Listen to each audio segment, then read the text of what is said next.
Hello friends, మన all educational update ఛానల్కి స్వాగతం. అందరికీ ఆంగ్ల నూతన సంవత్సర శుభాకాంక్షలు. 12వ జాబ్ క్యాలెండర్ అయితే విడుదల చేయడం జరుగుతుంది. కొత్తగా 18 శాఖల్లో 866 పోస్టుల భర్తీపై అయితే ప్రకటన రాబోతుంది. అటవీ శాఖలో ఎక్కువ పోస్టులు అయితే ఖాళీగా ఉన్నాయి. ఉద్యోగాల భర్తీకి ఎన్డీఏ ప్రభుత్వం ఉపక్రమించింది. స్వామి వివేకానంద జయంతి సందర్భంగా ఈ నెల 12న ఏపీపీఎస్సీ ద్వారా జాబ్ క్యాలెండర్ను విడుదలకు చర్యలు తీసుకుంటోంది. ఆ రోజు ప్రభుత్వం కొత్త పోస్టుల భర్తీ నోటిఫికేషన్ జారీ గురించి ఇప్పటికే విడుదల చేసిన 20 రకాల నోటిఫికేషన్లకు పరీక్షల నిర్వహణ తేదీలు ప్రకటిస్తుంది. కూటమి ప్రభుత్వం కొత్తగా భర్తీ చేయనున్న 866 పోస్టులకు 18 నోటిఫికేషన్లు రానున్నాయి. అటవీ శాఖలో 814 పోస్టులు అయితే ఖాళీగా ఉన్నాయి. త్వరలో పూర్తి కానున్న ఎస్సీ వర్గీకరణకు అనుగుణంగా ఈ నోటిఫికేషన్లు ఇస్తామని ప్రభుత్వం తెలిపింది. కొత్త నోటిఫికేషన్ల జాబితా చూసుకున్నట్లయితే అటవీ శాఖలో సెక్షన్ ఆఫీసర్ 100 పోస్టులు అయితే ఉంటాయి. 30 పోస్టులు క్యారీ ఫార్వర్డ్ ఉంటుంది.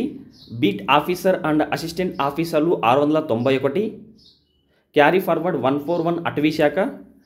డ్రాప్స్మెన్ గ్రేడ్ 2 టెక్నికల్ అసిస్టెంట్ అటవీ శాఖలో 13 పోస్టులు. ఇంకా ఇక్కడ మీరు పోస్టులు చెక్ చేసుకోవచ్చు.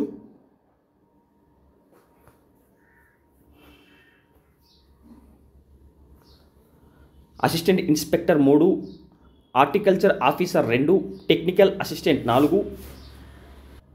మొత్తంగా 866 పోస్టుల భర్తీకి సంబంధించి నోటిఫికేషన్లు అయితే విడుదల కాబోతున్నాయి. వీటికి సంబంధించి అర్హత చూసుకున్నట్లయితే ఇంటర్మీడియట్ డిగ్రీ అర్హత అయితే ఉంటుంది. ఈ పోస్టులకు సంబంధించి నోటిఫికేషన్ విడుదల కాగానే వెంటనే మన గ్రూప్లో అయితే అప్డేట్ చేయడం జరుగుతుంది. కావున ప్రతి ఒక్కరైతే మన all educational updates and Telegram channel అయితే ఉంది. ఈ ఛానల్లో జాయిన్ అవ్వండి. లింక్ అయితే వీడియో క్రింద డిస్క్రిప్షన్ లింక్ ఇస్తే అక్కడ టెలిగ్రామ్ ఛానల్లో జాయిన్ అవ్వచ్చు.